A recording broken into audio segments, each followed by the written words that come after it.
প্রত্যেক দিন সংসারের সমস্ত কাজ করার সাথে সাথে মাঝে মাঝে একটু নিজের যত্ন নেওয়াটাও খুব দরকার। তাই আজকে সকালবেলাটা সংসারের সমস্ত কাজ শেষ করলাম আর বিকালবেলা করলাম নিজের যত্ন। গুড মর্নিং বন্ধুরা, কেমন আছো সবাই? আশা করি সবাই খুব ভালো আছো, আমিও ভালো আছি। আমার এক আকার স্বপ্ন চ্যানেলে তোমাদেরকে অনেক স্বাগত আর ভালোবাসা জানিয়ে আজকের ভিডিওটা শুরু করছি। আজকে হলো মঙ্গলবার আর আজকে সকালবেলা ঘুম থেকে উঠেছি ওই 5:45 নাগাদ।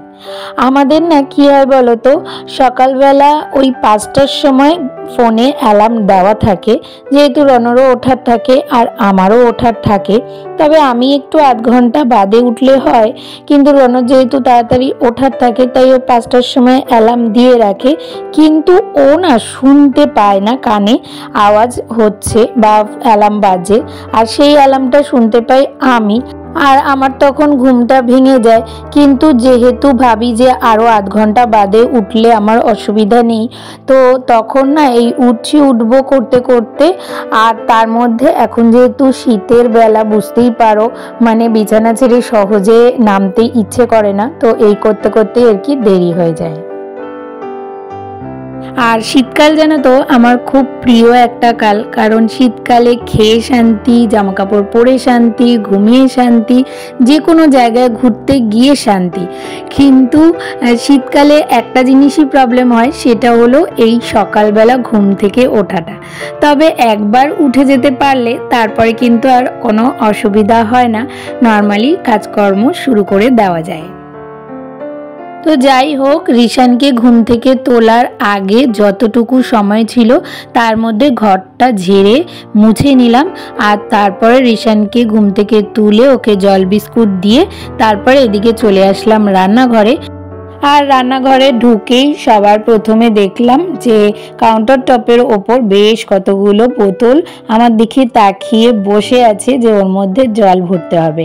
তাই ওই কাজটাই সবার আগে করে নিলাম, কারণ কি বলতো, আমার কাউন্টার টপটা যেহেতু খুব ছোট, তো সেই জন্য ওখানে বোতলগুলো থাকলে না অসুবিধা হয়।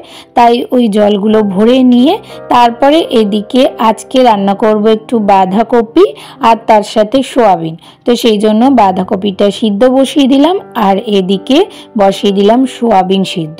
তো এই দুটো সিদ্ধ হতে হতে ততক্ষণে আমি রিশানকে রেডি করে দেবো। তো এই যে রিশানকে রেডি করে দিয়েছি, এবার ওকে নিচে ওর বুবুর কাছে দিয়ে আসি, তারপরে বাদবাকি রান্না করব। হ্যালো গাইস, আমি আজকে স্কুলে যাচ্ছি। কালকে স্কুল ছিল, এই দিন ছুটি। স্কুলে যেতে ভালো লাগে।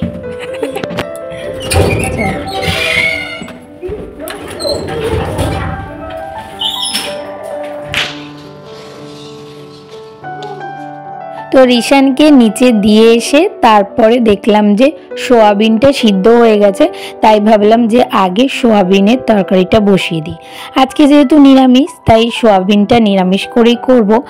আর আমি না যখনই সোয়াবিন করি একটুখানি নুন, হলুদ আর অল্প একটু তেল বেশি দিয়ে সোয়াবিনটাকে ভেজে নিই।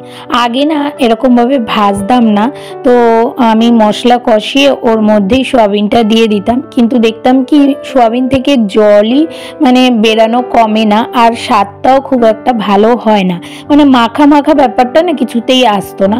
কিন্তু যবে থেকে আমি সোয়াবিন একটু ভেজে রান্না করি, তবে থেকে দেখি কি বেশ সুন্দর টেস্টও লাগে আর বেশ মাখা মাখা ব্যাপারটাও আসে।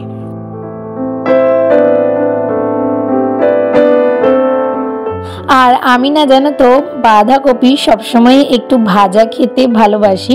ওই ডুমো ডুমো করে মানে বাঁধাকপির যে ঘন্ট করে সেটা আমার খুব একটা ভালো লাগে না। তবে নিমন্ত্রণ বাড়িতে যেরকম করে একদম আদা রসুন বাটা টাটা দিয়ে, ওটা ঠিক আছে, কিন্তু নর্মালি আমার একটু বাঁধাকপি ভাজা খেতে বেশি ভালো লাগে। তো সেই জন্য সবসময় আমি ওই কালো জিরে ফোড়ন দিয়ে নুন হলুদ দিয়ে একটু তেল বেশি দিয়ে বাঁধাকপি ভাজা করি। তবে আজকে আজকে বাঁধাকপিটা শুধু ভাজা করব না, ভাবলাম যে ওর মধ্যে একটুখানি আলু ঝিরিঝিরি করে, মানে যেমন করে আলু ভাজা কাটে তো সেরকমভাবে আলুটা ভেজে ওর মধ্যে দেব, মানে বাঁধাকপিটা ভাজা করব, তাহলে খেতে একটু বেশি ভালো লাগবে। কারণ আলুর মধ্যে একটা মাখা মাখা ভাব থাকবে, তো সেটা দিয়ে খেতে আশা করি একটু ভালো লাগবে। তো সেই জন্য আজকে একটুখানি ওই আলুটা ঝিরিঝিরি করে কেটে দিয়েছি। আর তোমরা যারা এত দূর পর্যন্ত ভিডিওটাতে আমার সাথে রয়েছো, তোমাদেরকে বলবো তোমরা যারা যেখান থেকেই ভিডিওটা দেখছো প্লিজ পুরো ভিডিওটা একটু স্কিপ না করে দেখার চেষ্টা করো, আশা করি তোমাদের ভালো লাগবে। আর যদি আমার ভিডিওর কোনো একটা অংশ তোমাদের ভালো লেগে থাকে তাহলে যেসব নতুন বন্ধুরা এখনও পর্যন্ত আমার চ্যানেলটাকে সাবস্ক্রাইব করোনি তারা প্লিজ আমার চ্যানেলটাকে একটু সাবস্ক্রাইব করে দিও। তো যাই হোক, গ্যাসের একদিকে সোয়াবিন আর একদিকে বাঁধাকপি বসিয়ে দিলাম। তো ওগুলো একটু সিদ্ধ হোক, ততক্ষণে বেশ কিছু বাসন সিঙ্কে জমা হয়েছে, তাই ভাবলাম এগুলোকে তাড়াতাড়ি করে মেজে নিই।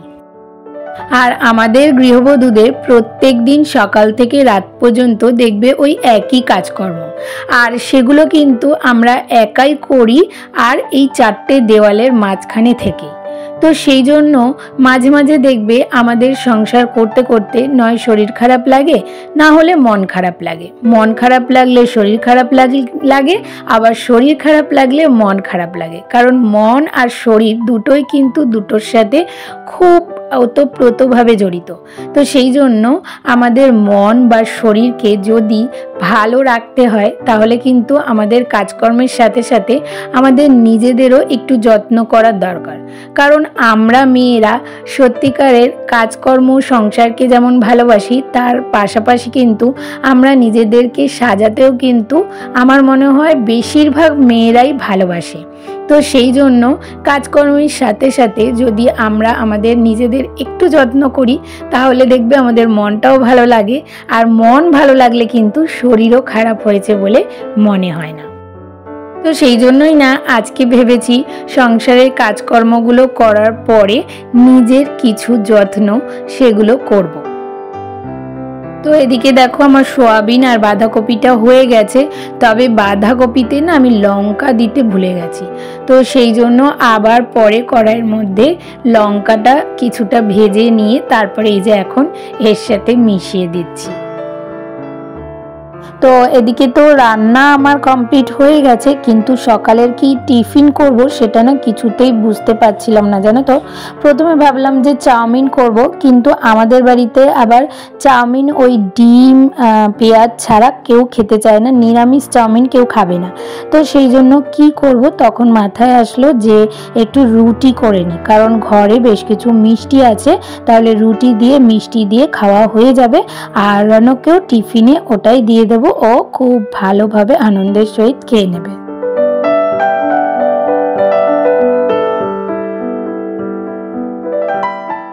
গুড ইভিনিং বন্ধুরা, তো চলে আসলাম একেবারে সন্ধ্যাবেলা, আর এই যে এখন বসেছি আমি নেল পালিশ পরতে, কারণ অনেক দিন ধরে না পায়ে হাতে কোনো জায়গায় নেল পালিশ পরা হচ্ছে না, সেই পুরনো নেল পালিশটাই রয়ে গেছে, আর হাতগুলো দেখতে না কীরকম একটা লাগছে, ভালো লাগছে না। তো সেই জন্যই ভাবলাম একটুখানি নেল পালিশ পরি। আর এই কাজটা জানো তো ভেবেছিলাম ওই সকালবেলা কাজকর্ম শেষ করেই করব, কিন্তু হঠাৎ করে রিশানকে স্কুল থেকে আনার পর থেকেই দেখছি কি আমার মাথাটা প্রচণ্ড পরিমাণে যন্ত্রণা করছে। আসলে কি হয়েছে, আমি না আজকে ওই ঠান্ডা ঠান্ডা ওয়েদার ছিল বলে ছাতা নিয়ে যাইনি, আর রোদ আমার মাথায় লাগলে আমার মাথা প্রচণ্ড যন্ত্রণা করে।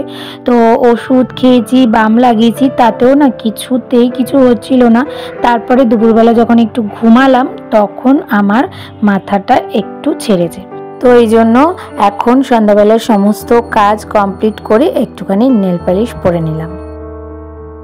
আর এখন না খাওয়া দাওয়া কমপ্লিট হয়ে গেছে, তারপরে ভাবলাম আরও একটা কাজ করব, সেটা হলো গিয়ে শীতকালে তো জানোই যে আমাদের পা প্রচণ্ড পরিমাণে ফাটে।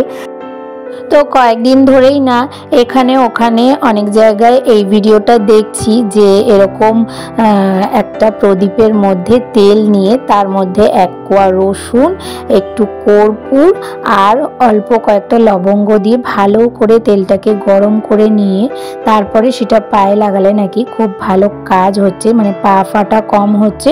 আর তার সাথে যদি কারোর কোনো ব্যথা থাকে, যেমন ধরো অনেকের শীতকালে হয় না ওই হাঁটুতে ব্যথা, কোমরে ব্যথা, পায়ে ব্যথা, গোড়ালিতে ব্যথা, তো সেই সব জায়গায়ও এটা লাগালে নাকি খুব উপকার পাওয়া যাচ্ছে। তো সেই জন্য আমিও ভাবলাম যে একবার করে দেখি উপকার হয় কিনা। তবে এটা আমার মনে হয় একদিনে করলে তো হবে না, বেশ কয়েকদিন করতে হবে।